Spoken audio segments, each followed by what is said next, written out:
is basically dedicated to discussions and information around our proposed 2026-2027 budget year, which is upcoming. So the budget committee has met with the department heads. The department heads have provided input as to what they feel their needs are for the upcoming budget year, and so there's been a compilation of information. Before we get into it, I do want to touch on a couple of things just for informational purposes. We have a ribbon cutting at the Golden Triangle Regional Airport today at 2:30, which they're going to roll out the new jetway. I believe the Vice Mayor went out there yesterday and viewed it as sort of a little preview. And it's a very exciting addition to our airport, so if anyone wants to get out there, that might be something worth doing.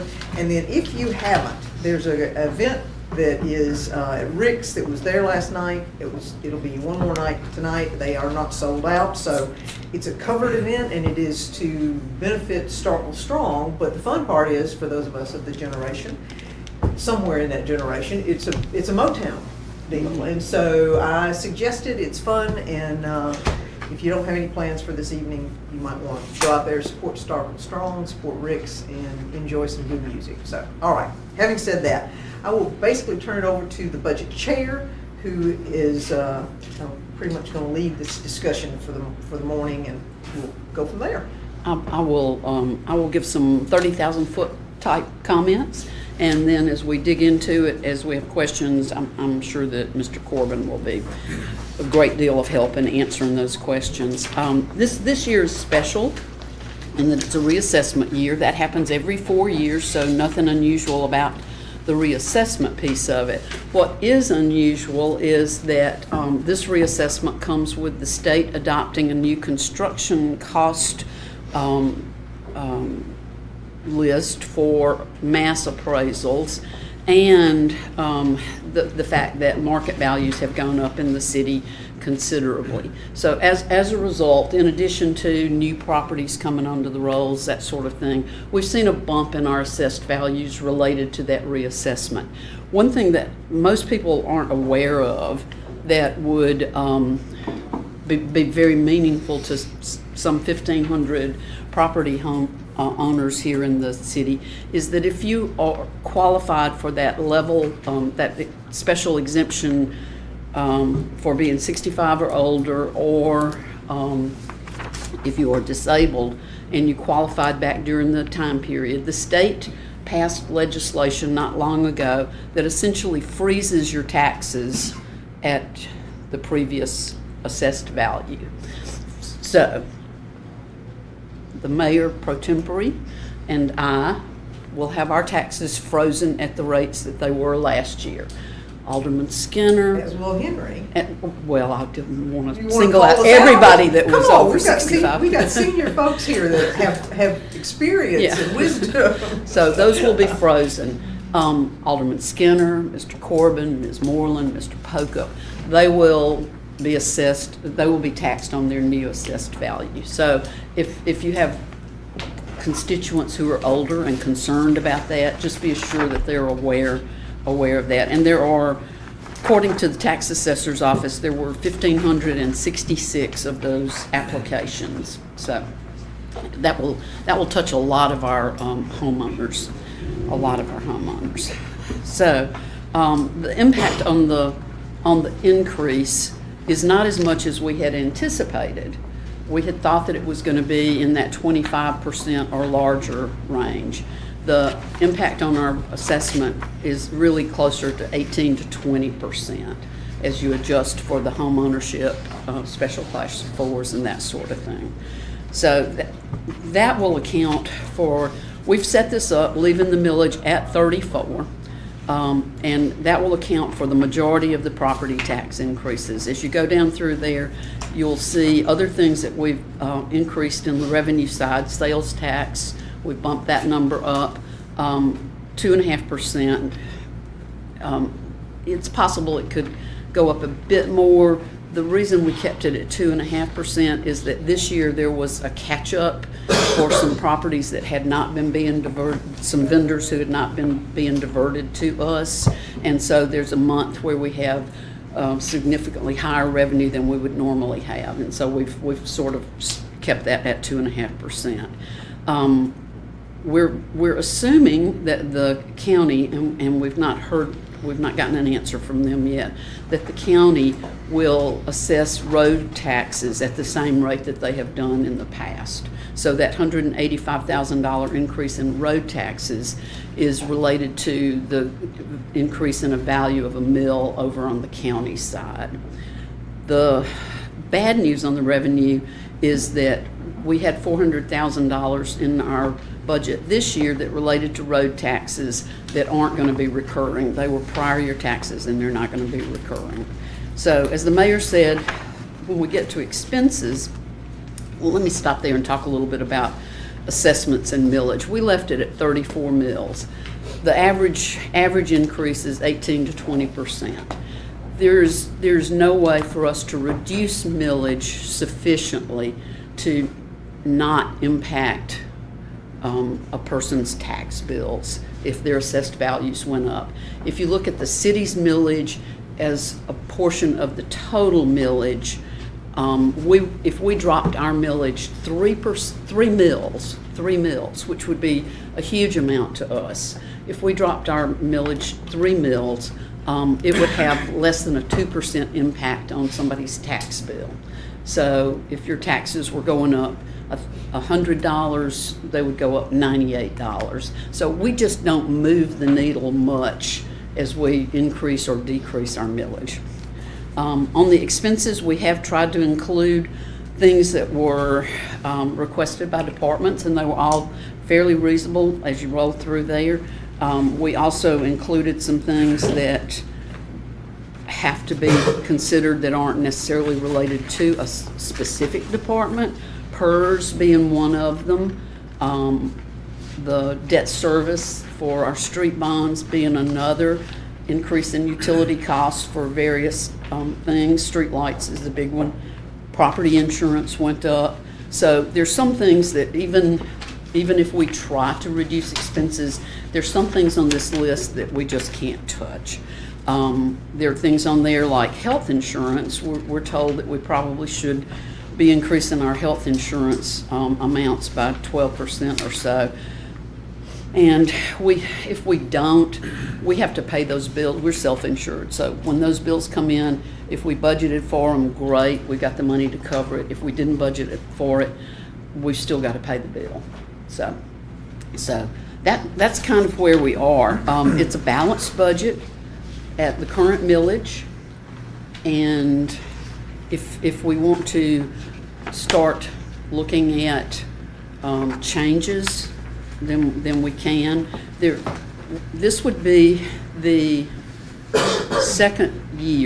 third year of living, but that we have not done a citywide Stennis Institute rate analysis. We've plugged in $400,000 for pay adjustments. Have not decided how those would be allocated because we haven't gotten the final Stennis Institute numbers yet. But that's roughly 3%, which is kind of the cost of living for the past years. Some people got raises last year, but a lot of our employees did not. And so they would be living, if we don't do something with pay adjustments, they would be living on the last pay increase, which would have been 2 years ago. So. And Nav is here. We also welcome Nav because we don't see him all very often anymore. So happy to have him here with us to help out. But Nav, anything about that, the pay element? As Ms. Sanders said, last year everybody didn't get an increase. And so the ones who did, so they got one in 2024, but a lot of employees were skipped last year because we went to the 95%. And so a lot of them was within that 95% range. Yeah, and we had tried to do 100%, but then we did roll it back to 95. And when do we expect to get a final Stennis study? So end of this month? They're working on it now, so I was told they should have it by the end of this month or by the first week in August. Okay, for the determination of how that 400,000 increase would be. So we really just parsed out. wanted you to be aware that's a number that could be in the budget. It just hadn't been distributed at the departmental level. I know there's always an interest in reducing millage and keeping taxes as low as possible. and I applaud those efforts. But the reality of those efforts are that without increases or without keeping up with where we are, we're essentially starving our departments. We see what happened when the city went 15, 20 years at a minimal investment in streets, and now it's taken us 10 years to catch up on getting our streets in pretty good condition. We're seeing the same thing in some of our enterprise funds, water and sewer. I did take that list that Webb gave us, and I pulled out the things that are not contractually committed or things that we have to pay, and I completely eliminated a property tax increase. So just to give you an idea of what that would look like, we would need to cut roughly $750,000 out of our budget. And if we did that, and that eliminates salary increases, so all those big ticket new numbers are out of there. This would be $750,000 of current year expenses, and I prorated that equitably amongst the various departments. And for instance, for the police department, that would be $250,000 that they would need to cut out of their existing budget. The fire department, $160,000 that they would need to cut out of their existing budget. Parks, $68,000 they would have to cut out of their existing budget. And carry it on down to the Board of Aldermen, we'd have to cut out $7,000 of our existing budget. But just to give you a sense of what that feels like, if you don't have that property tax increase in there, or don't keep the millage at 34, that's the kind of thing you're talking about.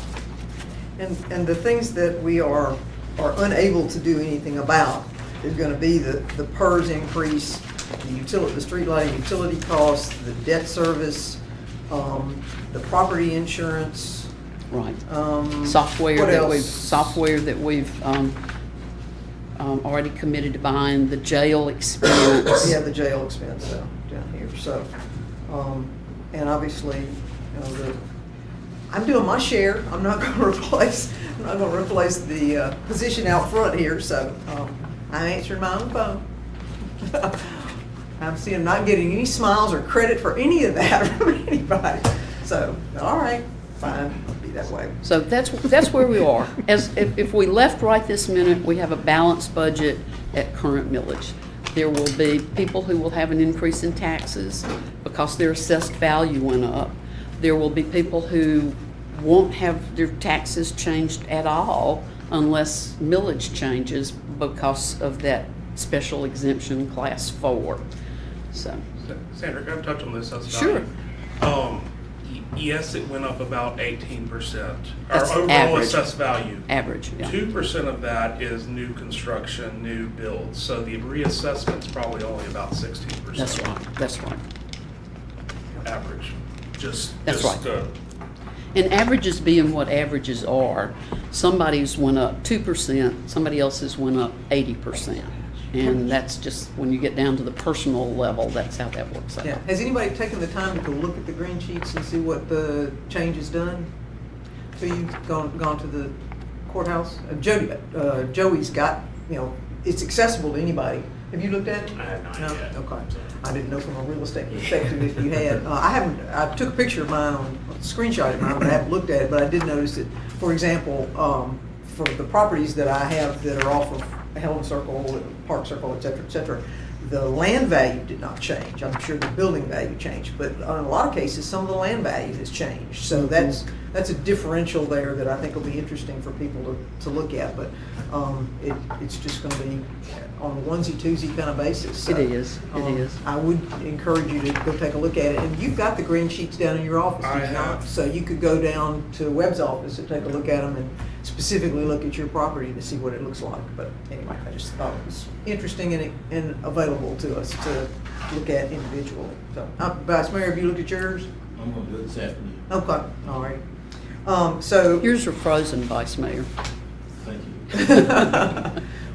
you. So the revenue piece of it is what it is. I mean, some of it's estimates and some of it is That's pretty right. much solid, right?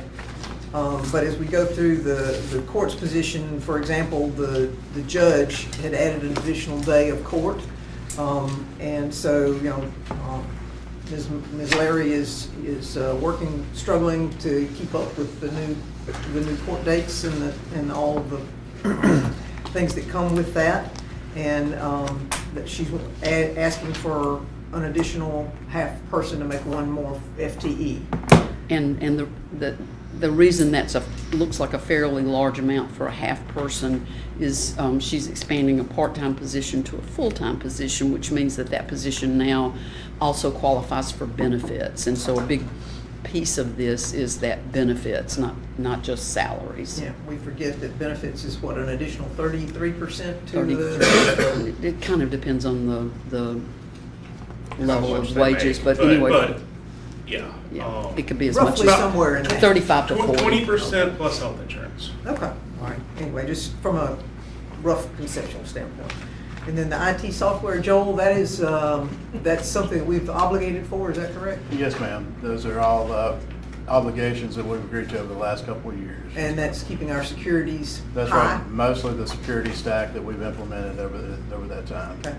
And the phone system, that is, Yes, ma'am. That's so in the 15 years I've been here, 15 years plus, we've changed phone systems 3 times. So and that's not because we desire to do that. That's once phone systems sort of moved over to the voice over IP paradigm, their software, their hardware, and so we were informed this year that our current phone system is being deprecated, no longer supported by the vendor. And so with that in mind, when we undertook the research to find what we wanted to do, we really wanted to implement something that's going to be a decades-long plan. So we wanted best of breed. We looked at several products. We settled on Cisco, which is a worldwide industry leader. It's an enterprise-grade system. It's cloud-based, so this is going to reduce our environment cost, our technology environment cost long-term. It's going to be a predictable cost over time. It's got a lot of enhanced features. You can answer your extension on your cell phone. You can use your computer as your phone. For instance, many people will no longer have a phone on their desk. They'll have the soft phone and the app on their phone. So there's a lot of lift. There's some opportunity to get rid of double cell phones that some people carry because they'll have that Cisco WebEx app on their phone. So like I said, we wanted to stop chasing that 5-year paradigm and try to think about something that will be with us for at least 10 years with a predictable cost, that we don't have to invest money into infrastructure. And frankly, Cisco is a very stable company, stable platform. They're not likely to get bought. We're not likely to get that email that, hey, we've been acquired and this system is no longer available. So with all that in mind and the history over these last 15 or 16 years, I really felt strongly about getting something that was really stable and predictable for a long time. okay, all right.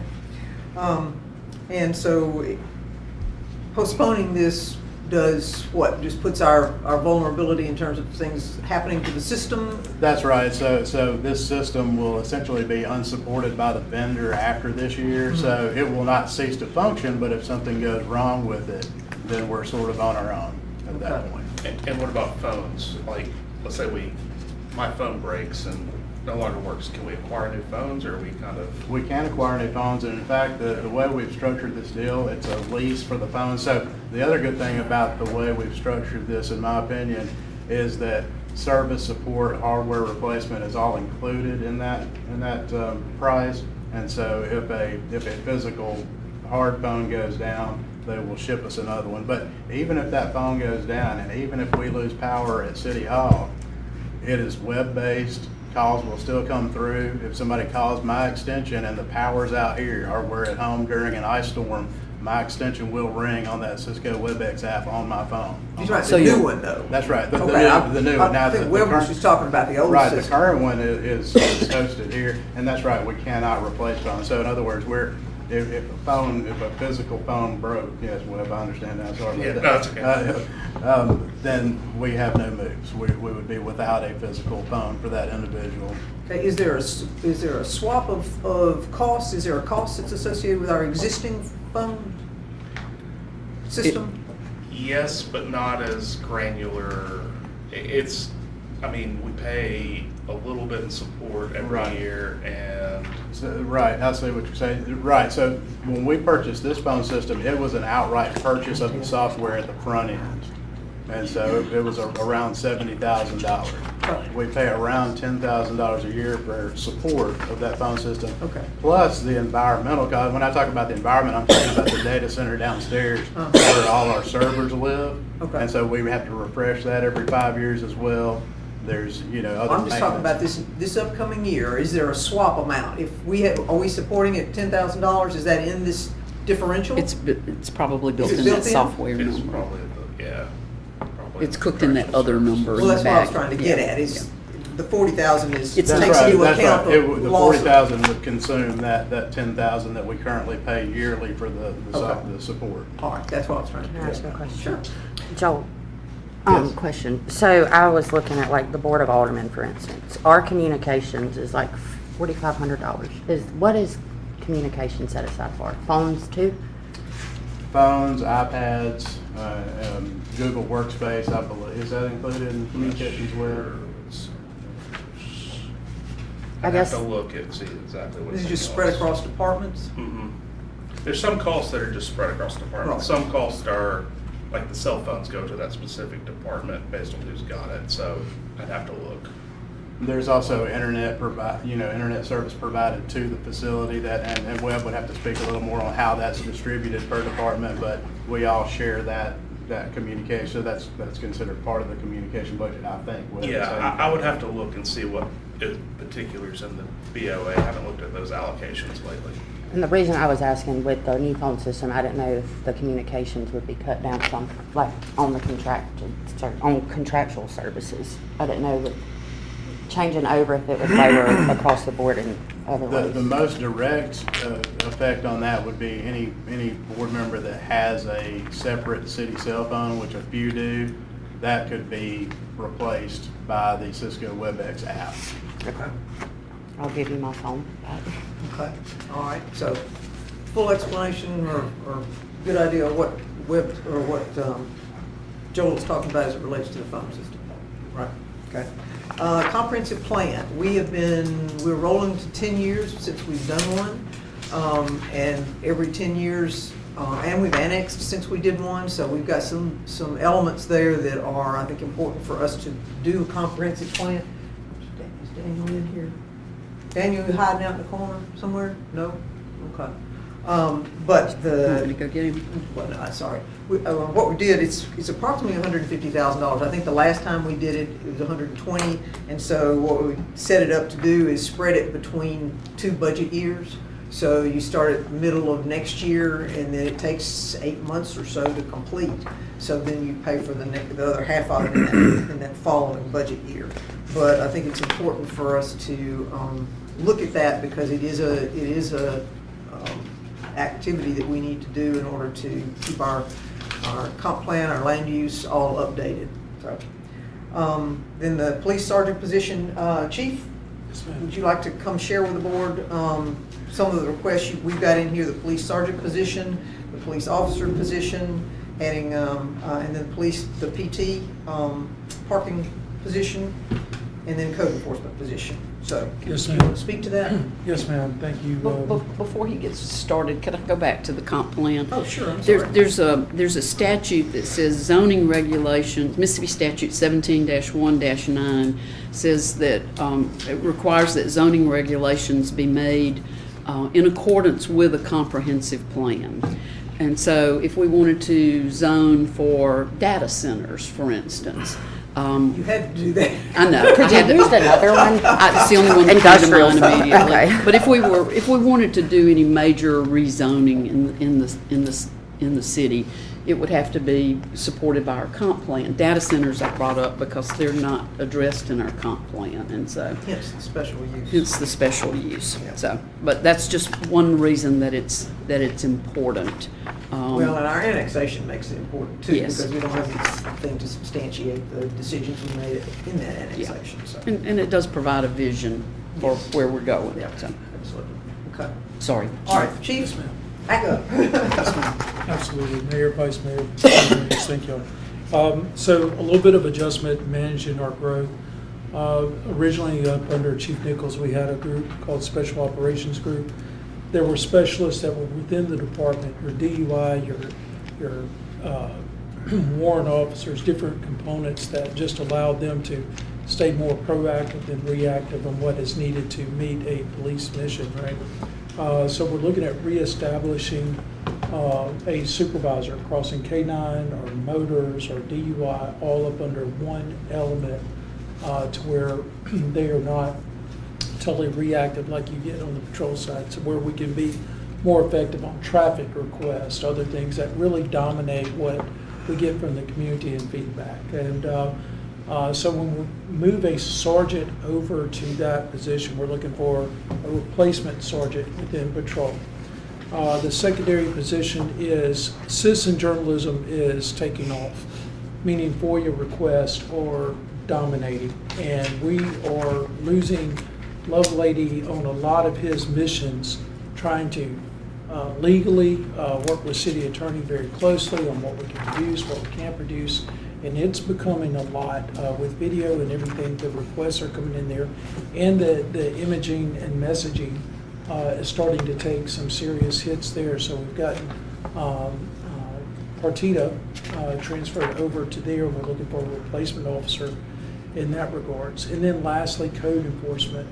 I was surprised to say several years ago when code was inherited up under the police department, I did not realize in my own naiveness a little bit of how tenuous it is, the deadlines, the dates, everything that goes with it. And I think this past spring and summer, we've had multiple rooms full of individuals that care deeply about code. Obviously, we all like to be well dressed, and that's the dressing of our city. So we're asking for another code position. In comparison, Oxford has 6. I'm asking for 3 to be able to maintain. Again, in the increases that I'm asking, Oxford has 109 officers. I'm asking to go to 78. So that's our request there with the personnel changes. Part-time parking. And part-time parking, I'm sorry. Again, 24/7, anybody that knows Curtis White knows he is a phenomenal individual working it well, but he's only one person. And again, that to use that Oxford connection, they have 6. I'm asking for a part-time to make us 1.5 to be able to do what we need to do. Okay. And the security camera, I mean, I realize that kind of is an IT, but at the same time, it's driven by your needs. And so we've got 5 in the budget. Is that I accurate? believe we spoke about 10, was it 5? I think it's just 4. Okay, 5. 5 in the budget. So have you looked at the whole scope of what you're going to need in the coming? Have you got a projection of the next 5 years of security camera replacements and expansion, that kind of thing? I only say that just because, you know, this is a year, and the next year, and the next year. Sure. So I think replacement, Joel and I have discussed that. I mean, it is technology. So we're at a point rather than expansion, where we're rolling into being prepared for more of the, rather than heavy on the expansion, we're hitting a growth rate of where we feel very comfortable with. And now it's preparing for the replacement component. And then lastly, the fleet crossing over there. So those are kind of some of our issues. Okay. All right. Any Well, questions? I do. Mayor, I just wanted to clarify, Sure. it is 10. It is It 10. is. Okay, that's what I was Okay. gonna say. Okay. Because we've set aside for 55,000. Okay. So, So while Chief Assuming is they the, don't jump the price. while Chief is there, you may want to speak about jail expenses going up, police vehicle repairs and maintenance, and then police fleet needs. And we really don't know at this point what those jail expenses No, are we're going to be. just- we're making a guess. wagging. We're making, Swagging. we have reached out, we've tried to get, there's a long wait between March and September in our court systems. Under the position of, most of us are aware that the change in position for the jail, it's no longer being bound over in our lower courts. It's now, the position of the county has been to wait until they're formally indicted by the grand jury. So we can speed them through our courts, but until the circuit court decides to meet regularly, they're going to be on our tab before we can get them before grand jury. So there's a very long wait there. There will continue to be a long wait. They're not, spoke with District Attorney Scott Cologne, there's not a lot of interest because of the levels of complication to try to have more regular terms as of right now. And so it's something they're looking at 2027. That's going to impact us with the jail. And it's unknown because we're in untraveled waters in that regards. Alderwoman Sistrunk talked about mentioning the fleet. Right now, we're trying to get on fully embrace the lease fleet. Right now, what we have is a large percentage of our cars as first responder cars are 7 to 8 years of age.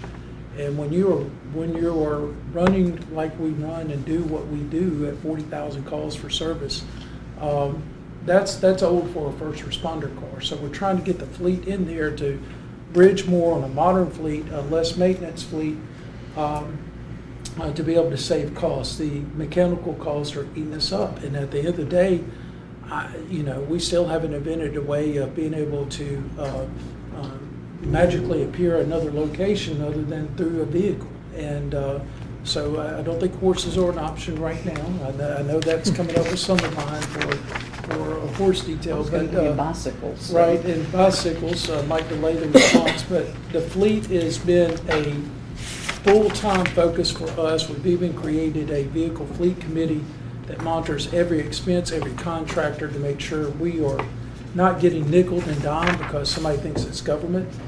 We have pulled, plugged, played. We've done everything we can to skin it, but that at the end of the day, when you have an older vehicle that's running in 110 degree type of heat, you're going to have problems and issues. And when they're down, you have to have another one, and now you're running at 24/7.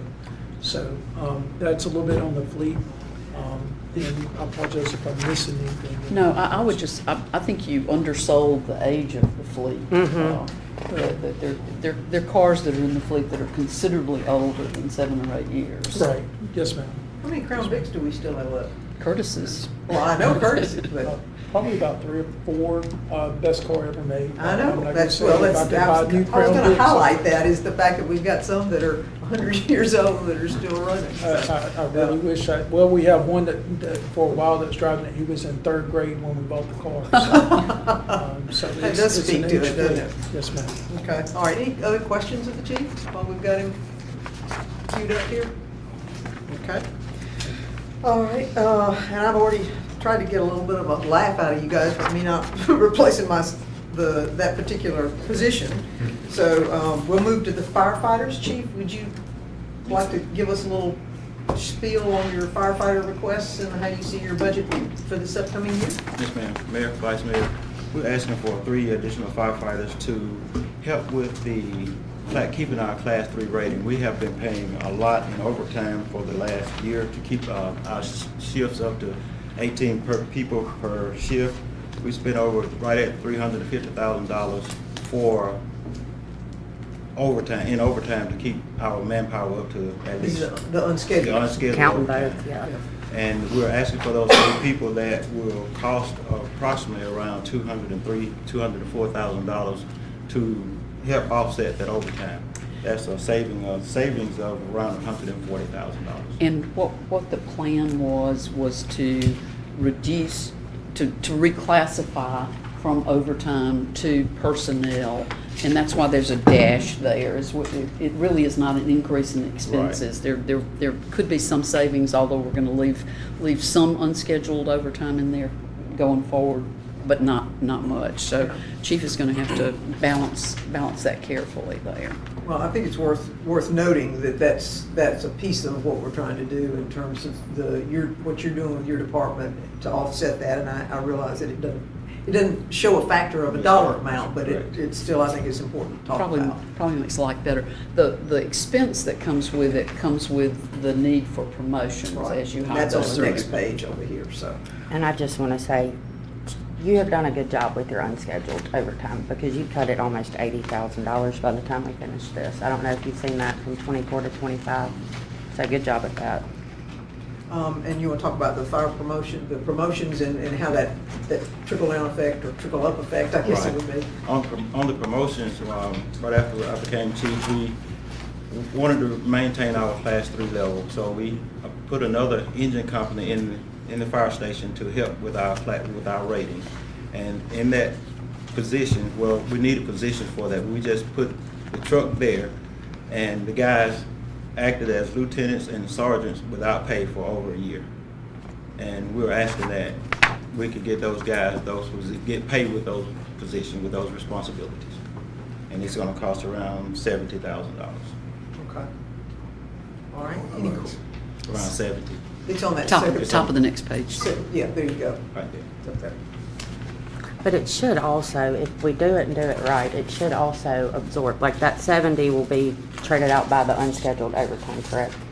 Some. I think so. I think- Yes, I think that's there- the plan. I think there will always be some unscheduled overtime, but Well, because you'll have things that don't come, you know, that you don't expect coming up at when four FMLA. or- four people That's are out right. at one Yeah. time. Yeah. Over this past year, we've had a lot of people on military leave. They've been going to military I don't see drills. that and stopping anytime soon. I don't either. And also, we've had a lot of people out on family medical leave. All right, any questions of the chief?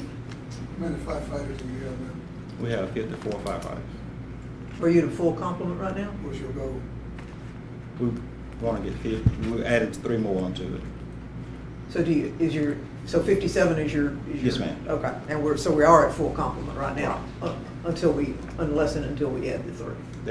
We've got to replace one. We had one to resign just last week. So. Okay, all right, so missing one. Right. Okay. Anything else? And y'all have moved to Station 5? Y'all aren't Yes. occupying 3 anymore? We're not occupying 3, So we're at it's- Station 5. Okay. Thank you, sir. Appreciate it. And then debt service is obviously not one of those things that's negotiable. What we have done though, and Webb can speak to this a little bit, is the last 2 sets of street bonds, we were able to fund completely with the debt service, completely with use tax, but that has a ceiling, and so we have funded what we can with use tax, and the remainder will be funded out of the general fund. And then the street lighting, that's that utility cost that bumped up on us from whatever the TDA calculation is that goes with it, that we don't get to negotiate that. That's just Or turn the lights out. or turn the lights out. That's right. It's a set rate. And that became effective, what, last year? Is that when we? Mid-year, Uh-huh. yeah. Yeah. It was at the very beginning Mid-year of this year. Okay, all right. I knew it was new. So PERS increase, same deal. You know, it is what it is, and we're mandated, so end of story. Health insurance increase, and that is the employer portion of that. Well, that's what we need to fund because we're a self-insured entity. There's 3 components. There's the administrative cost. There's a reinsurance cost because we buy reinsurance for large claims. There are times when we have such large claims that they require something called a laser. And so I think, what is our deductible on just regular large claims? 135, 135,000. And then our laser, we have a laser claim this year. So we're responsible in that case for the first 125,000, and then the reinsurance kicks in. The claim that we have that has a laser, we're responsible for the first $290,000. And then the reinsurance kicks in. We suspect next year that we'll have 2 of those laser claims, and they're just large claims. We've been very fortunate since we had a large claim during COVID, one large claim during COVID, and post-COVID, we have really not had large claims until this past year, and we have 4 that fall into the category of large claims this year, some of which will carry over into next year. We had a health insurance reserve of about 1.2 million. It's down to about 600,000 Because of those large because of claims. those large claims. And that's what I'm saying, whether we budgeted for it or not, we have to pay those bills. And so where we've been able to pay those bills is out of reserves. They recommend that we keep 3 months of our, About 800 is what Mickey usually, 800 to $1 million. So is that what this 163 would do at this point, is put us at that? It helps get us It closer. would help, Yeah. It's health like- insurance health costs are always going up, so. Okay, just So Yeah. we understand the. It's what they recommended. Okay, all right. Then obviously, we've already talked about the pay raises, it's just a Placeholder. placeholder, yeah, thank you. And property insurance, nothing to do about that one. Parks, this is increased utility bills associated with the new parks coming online, which is not a surprise. I think the surprise was more the amount of water that gets used by the splash pads. You know, we expanded JL King, and we've, in fact, it's almost 1 year. On August the 1st, it will be 1 year that McKee's been open and running. And so we've got borderline 1 year of information related to the utility bills. So that was just not it was just much higher than expected. And along with the high usage, which we should be very pleased about, comes the need for janitorial.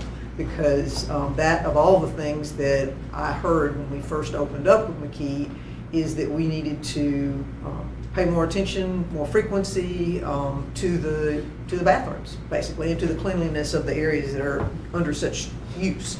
And so Mr. Owens has beefed up his staff to make sure that we are staying clean, and I think that's important, because if we're going to invite all these people into these wonderful parks, then we need to make sure they stay wonderful. And that's across the park system, not yes. just McKee. Well, it's just McKee's now seeing that Yeah. huge influx. We saw it at Yeah. Cornerstone when it opened. The bathroom can be as good as it's going to be, and 15 minutes later, looks like nobody's touched it in a week. So, And Greg, how many bathrooms do you have? So we have 99 toilets and urinals across all parks. And so when we first started, we had, that's individual, No, I know, I was just trying to cycle that through to how many bathrooms, Yeah. And then to clean those, we originally had one custodian. So if you kind of think the time that it Won't takes to work. clean each one, Yeah. you're probably getting to it maybe twice a week to each one. Yeah. So now. To now do a the good goal job to is- actually clean them and keep them clean. Right, and so now we project 3 to 4 times a day per day of cleaning. Okay. And then we are showing another reduction. Transfer to capital fund, and then transfer to environmental service fund for maintenance, what, I'm. 182. For 182. when we have to take over the 182. Right, it's, okay. Yes. Okay. And then the all other is. just all those things that didn't add up to Yeah. being worthy of an explanation. Okay, all right, so that's a rough sketch of the things that are different and the things that are being requested and why they're being requested. So we have, staff is here to answer questions that may have come up as you're thinking through this. So does anybody have any particular questions or thoughts about the millage rate, the distinctions that we're looking at? And what else have we got in front of us? Web, you ran. I gave the outside contribution list. Oh, that's right, okay. If we want to go through that. Yep, let's go through that. Thank you. I was back over here looking at the millage rates that you run up, which I actually haven't had a chance to look at. So, and you've got a whole list from 2022 all the way to the budget request for 2027 in the outside contributions. And everybody, of course, everybody wants an increase. So you can look and see the Boys and Girls Club. In 2026, we gave them $7,500, and they're wanting to increase to $25,000. So obviously that's a bit steep. So I would say hold them at the 75, which is, to me, where they ought to stay. And then PDD.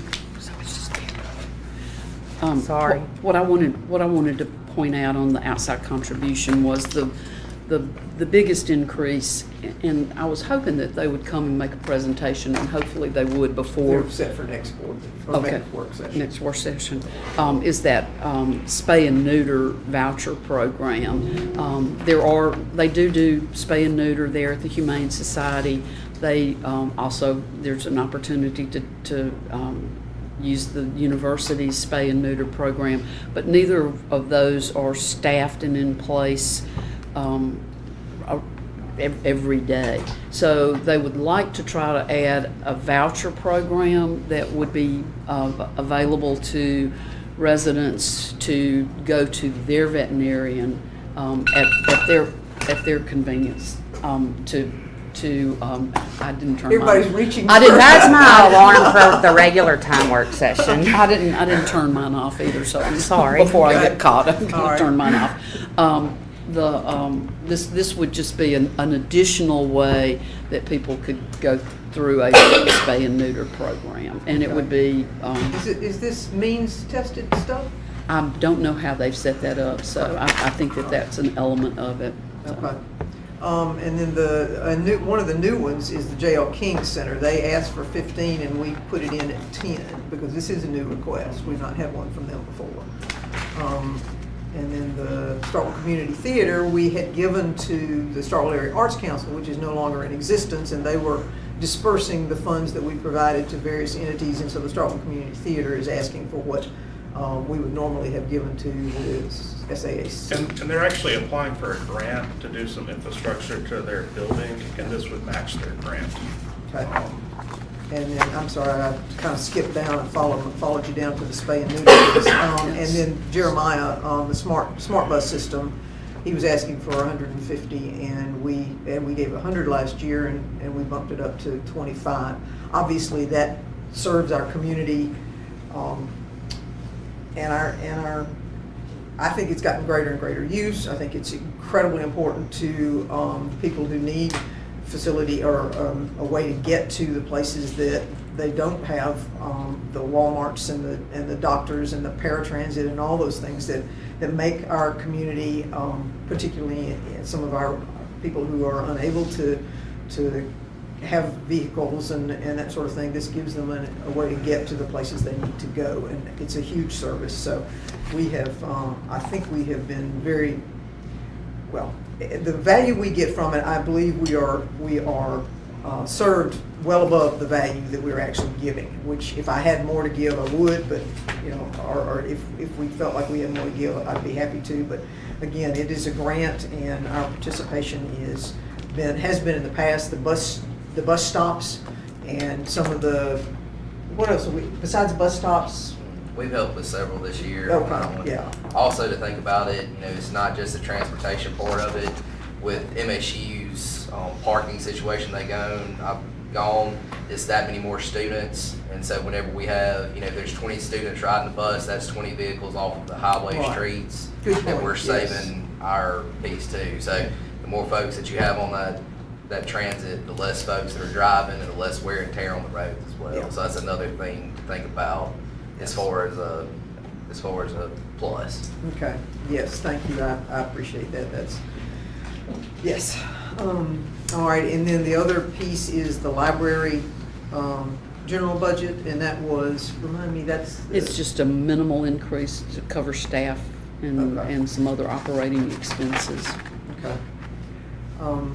Anybody have any heartburn about any of those? Because that puts it at, with Jeremiah and with the spay and neuter, that's 46,000. So the others are smaller pieces. Well, I didn't count that right, did I? Not I added quite. 25 to it, so 46. plus 25. 60,000 Yeah, would be those two bigger ones. So in that ballpark. So, all right. Any other thoughts? on that? Just for clarification. Sure. The Boys and Girls Club has had the same budget the last few years without Yes. an increase. Yes. Starkville Community Theater asks for 10,000 and gets it the first year. Is that a grant or? Well, no, that's what I was saying. They have been getting funding from Starkville Area Arts Council. Okay. And the Arts Council is no longer in existence. Okay. So we were giving our money It's just a to flip Area Arts, of- yeah. of the same dollars, okay. And the Arts they're- Council and was the, passing it along. Theater's applying for a grant for some infrastructure to their building, and this would be the match for that grant. Okay. I was reading and not listening. I apologize. No, that's okay. So, yeah, if you look at the Boys and Girls Club, 2022 and 23 was 5,000. Yep. We went to 7,500. And then that's a very large bump there from 7,500 to 25,000. Did they say, as a part of the request, what they were doing? I don't recall. I've got the letter. I could.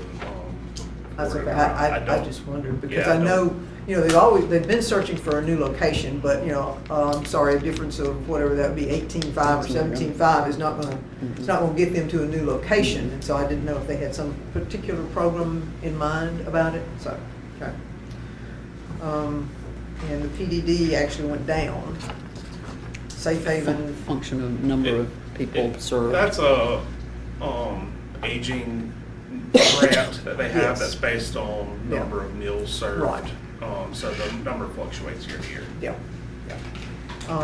And then what else we got here? The O-Serves had asked for 10, and we've been giving them 5 all along, so 5. And Brickfire's same. Brickfire's gotten 5 ever since I can remember, and that was back when, in 2005, so, much the same. So, any comments, thoughts, anything else, Alderman Poco? I think I will have more, but I need to look over it a bit. Okay, all right. And then we can go to the other handout, which was just basically a village rates. It's for just, I got other cities. curious with Yeah. where we're at and where the 10 cities larger than us and the 10 cities smaller than us in Mississippi Yeah. are with their village, and how it breaks down between city, school, county. So it was more of just an exercise I did just to inform myself Yeah, of it's information. where we were at. Yeah. And because the city portion of the total millage here in Oktibbeha County is so low, it's 22%, we really don't move the needle a lot when you're calculating somebody's tax bills. So it's just very difficult for us to have a meaningful impact. And it also shows we do a lot with a little. That's true. We I think do we're not- the most of we're any not- community I've seen with what we collect. I think our department heads are incredibly effective and efficient at what they do, and we have a remarkable community because of it, so. Okay, anything, now, from a department head standpoint, is there anything that we have not touched on that y'all would like to share with the board while you're here? Anybody? Okay, all right. Anything else? Questions, thoughts? All right, so we can, Ms. Joanna, where are we in setting up the scheduling for publication and for taking it up? We are going to call the public hearing on August 4th, and we'll have the 2 public hearings on August 18th and September 1st. And we can vote on September 1st. Yes, ma'am. Yes, all right. So everybody got that calendar-wise? So the next one will show the call for the public hearing, and then the 2 after that will be the hearings, and then the budget adoption, basically. Yes. Okay. And we Millage have- adoption. We are supposed to have all this stuff by September 15th. Yes. So let's say we can't get to a resolution on the 1st, we can do it on the 14th, 15th. 15th, 15th. You didn't have to bring that up. No, because I'm trying to plan some time out of town. Okay, Yes. all right, we'll get But- it done on the 1st. I have every expectation that we will, which means we may have, we will have the work session that we will do next Friday. This will be an opportunity for further discussion and topic. So if you have anything in particular, and in between, you know, if you send me an email, we can talk to Webb to see if there's any adjustments we want to look at and issues that you'd like to bring up, so that we'll be ready for that work session. And my door's open to any questions from anybody. Sure, and you've got that green sheet, so everybody can go down and sit down and take a look at it. So, okay. Well, if there's nothing else, this didn't take as long as I thought it was going to be. So, I would just like to remind people, because you'll hear from people about their assessed values, but do remind them that if they qualify for that special exemption, theirs are frozen. Their assessed values are fairly meaningless at this point. So.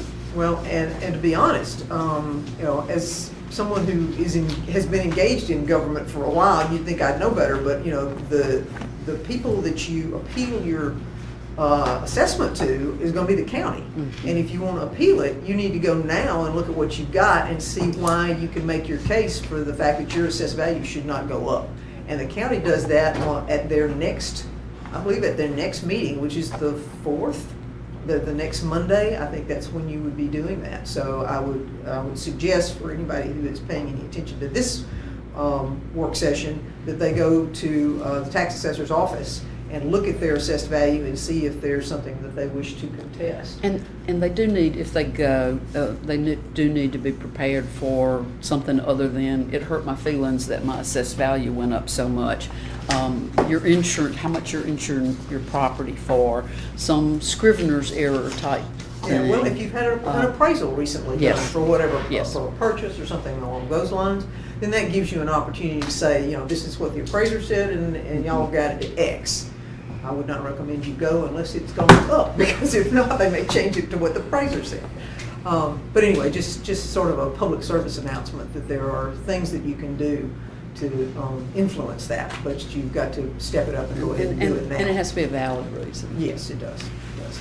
All right, well, thank you for everyone. I appreciate you coming, and we will have a good week.